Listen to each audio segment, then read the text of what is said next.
More questions. Who have a bank account? Who are these people to the councillors? Can councillors make these requests? What is the system that is in place to ensure that we do not pay monies to persons who don't need it? The questions continue, and there are lots more slides that you can go through. The report is dense, and I'm sure that that is going to be more fodder for us to have a discussion. But that's it for this evening's lead story. I'm Daniel Archer, and the news is up next.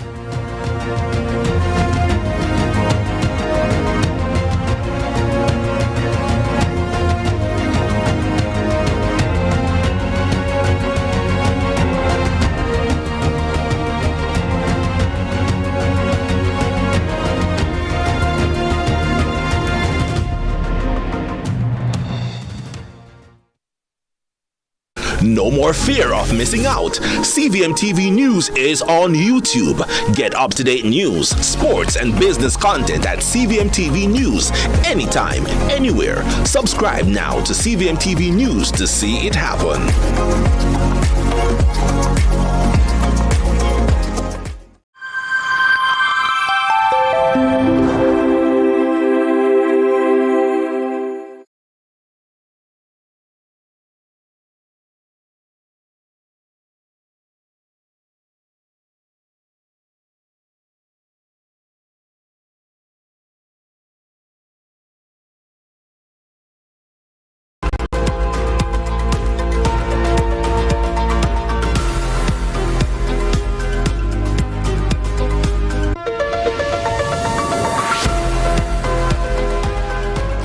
From Kingston, Jamaica, this is CVM News at Noon for Thursday, January 16, 2025. I'm Courtney Lewis. Thank you so much for joining us. The police in Bluefields, Westmoreland have identified the motorcyclist who died from injuries sustained in a crash along Cave Main Road on Monday. He has been identified as 34-year-old Roshane Jourdain of Bath District, also in the parish. Reports are that on Monday night, Jourdain was riding on a section of the Cave Main Road when he lost control of the motorcycle and collided with a tipper truck parked along the roadway. He was rushed to hospital where he was pronounced dead. The police in the parish of Westmoreland are making another appeal for motorists and motorcyclists to cease from speeding when traveling along the roadways. The Area 1 police are calling on the public to assist them in locating 12 men listed as most wanted in the division.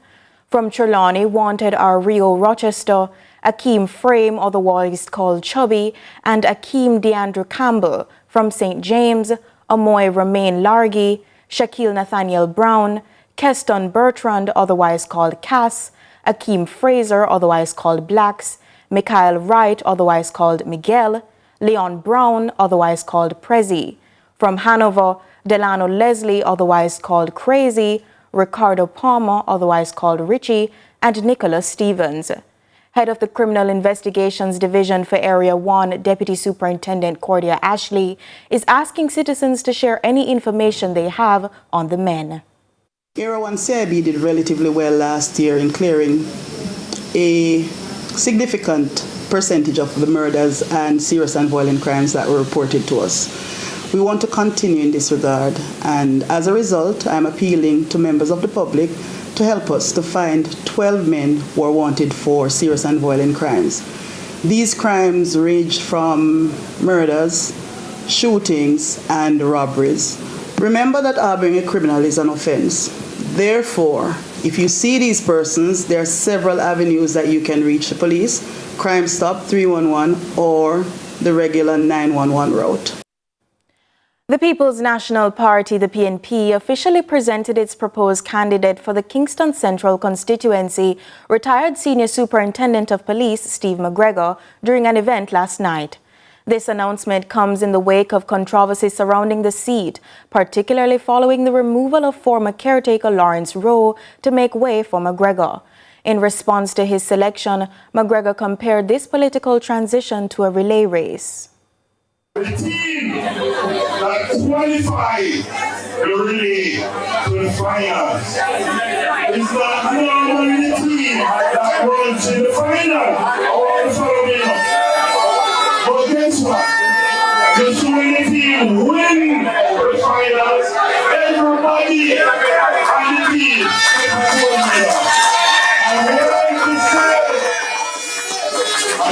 to change. Not because I am the Muslim boy, I'm kind of ready.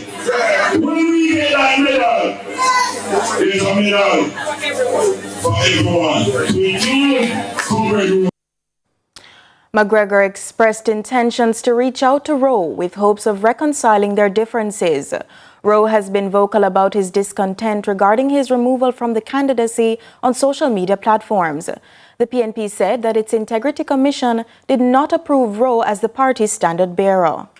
In this week, I'm going to make a firm to sit and speak to him. I'm going to say, we don't fear nobody. I'm going to watch him. I'm going to sit him down. I'm going to talk to him. And ask him some questions. If he's still covered, then we talk. And I'll sit up for that. There are concerns surrounding a popular mining plant in Manchester, which is now impacting residents. They say due to the dry season, dust from the mud lake is too much for them to bear. Shadow Minister on Mining, Michael Phillips, says if given power, his party will initiate a regulatory body to safeguard against such incidents. What I can guarantee for our next People's National Party administration is just radical policies to deal with the mining sector and how it is that residents are dealt with within the sector itself and mining communities. Right? One is ensuring that we have an office within government that is a buffer between the sector itself and the community. Because as using the example earlier, when a claim is made on Gisco or any other Jamalco, it's really a conflict for them to investigate and then to report back and expect that the resident is going to be protected. Yeah? So just like we have the Office of the Utilities Regulation, where you make a complaint about JPS or NWC, it's a similar thing that we're proposing. Residents and a political representative in a Westmoreland community are advocating for quality of life as a drain continues to damage the main road which connects them to other sections of the parish. They fear they've been abandoned, forcing them to take matters into their own hands. Trisha Gay Kelly reports. The Westerly Parish is feeling a bit left out as residents complain that years have passed since the issue of a simple damaged drain has not been addressed, so much so that the drain has now compromised other infrastructure. As a result, two main issues now persist in the Cornwall Mountain Division: no drainage and a deteriorating roadway. One taxi operator, Wayne Locke, says it's time the issues are addressed. Every day we have to deal with it. In a normal, in a pretty with parts, they're rough.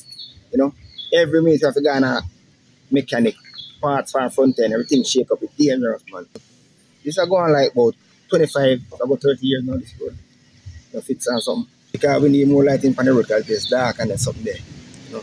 And just like sometime a week time we get like a water on the hill and stuff like that. The Cave Hill Main Road connects central Westmoreland to eastern Westmoreland and also connects the parish to Hanover. Despite its importance to commute, Locke explains they've been left to suffer following a lack of attention to the matter. Every day we try to get to them is like a be a promise we get.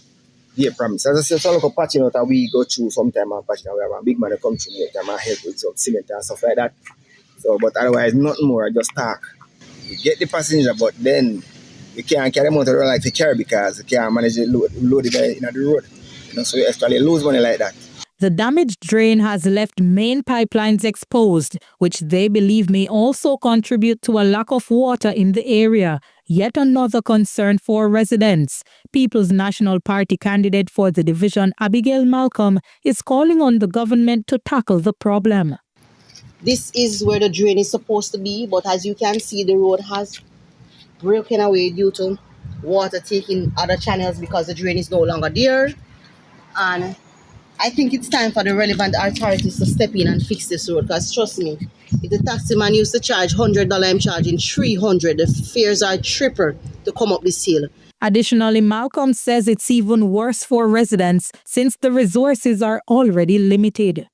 And you don't have a lot of taxi operators taking this route because of the bad condition of the road. So I'm appealing to the relevant authorities to step in and do something for the people. People get up every day and they pay taxes, and this is what they're paying for. Trisha Gay Kelly, CVM News. Stay with us. News at Noon returns in just a moment.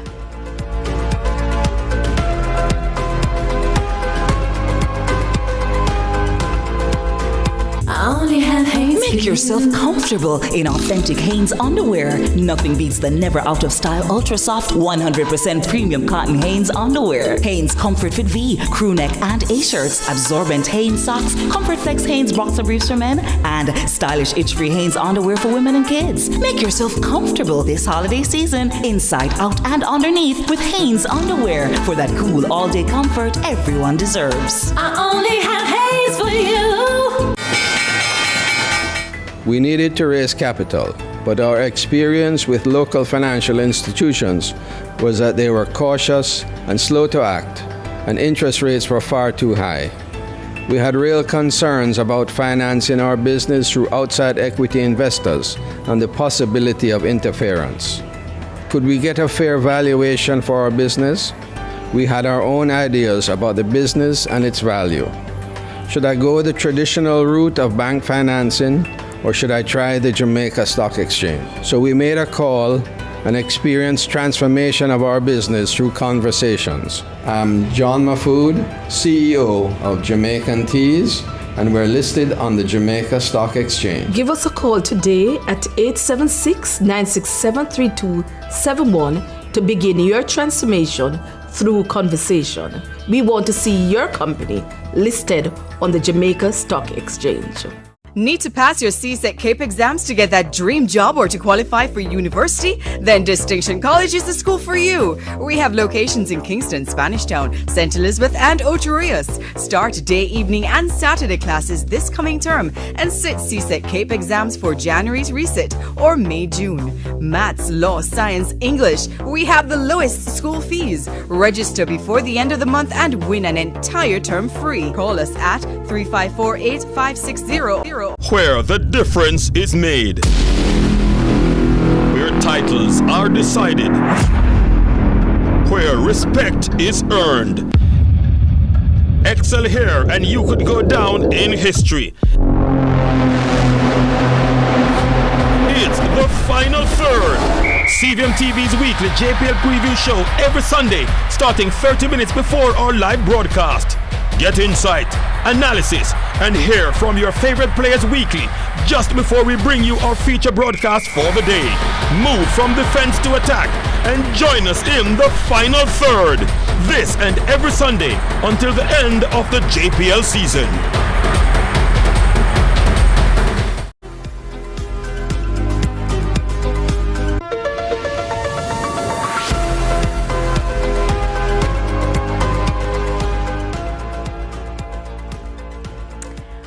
Welcome back. It's now time for a discussion segment. Garbage collection has been an issue for many Jamaicans over the years, and much is happening on the solid waste scene, even now regarding the collection and disposal of waste.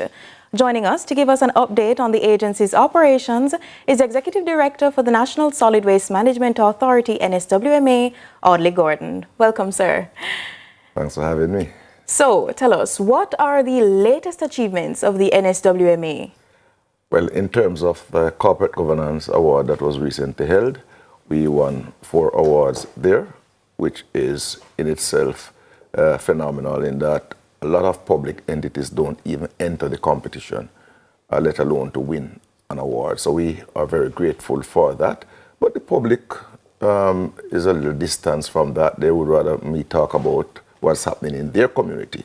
And I must tell you that we are doing a fantastic job in most parts in terms of our weekly collection. We do have pockets where we have some challenges. I know we were in having some difficulties in Westmoreland, in the Savannah area, and we are in there as we speak, trying to rectify those.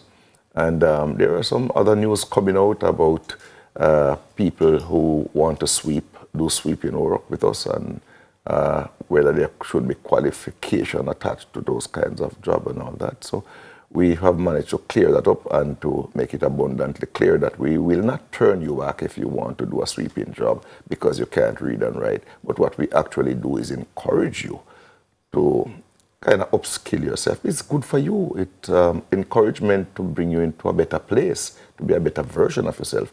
And out of that approach, we have seen where even people who couldn't read and write are now even doing CXC exams and passing them. So it's always a good thing to encourage people. But the difference between the person who you would call qualified and the one who is not, sometimes it's just the opportunity, sometimes it's just the access, sometimes just for somebody to say, come, you can do it. Right. So in previous discussions, you've mentioned river shingles as a solution to prevent waterlogging at the dumps. Can you tell us a little bit more about that? Okay, so it's not really to prevent waterlogging, but river shingles is use a disposal site to help us to below out the road surface when it becomes damaged due to rain. Now, you will know that on the disposal sites, we don't have concrete roads or asphalted roads. They are really dirt tracks because we have to move the cells around these big acreage. You use a cell, you rest it, you go to another cell. So it's a kind of moving target. And so we use the dirt tracks. When it rains heavily, we have a problem. And so what we did in December or November thereabout, when we have great difficulty with the trucks going in and out of the disposal sites, they slow the operation down significantly.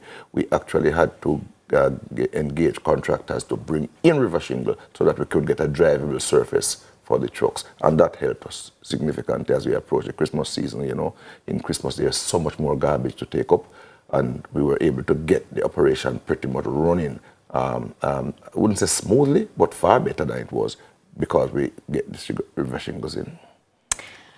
Persons are still not containerizing their garbage effectively. I mean, disposal is still a major issue. Some say the skips are full and they don't have regular garbage collection. What do you say to those comments?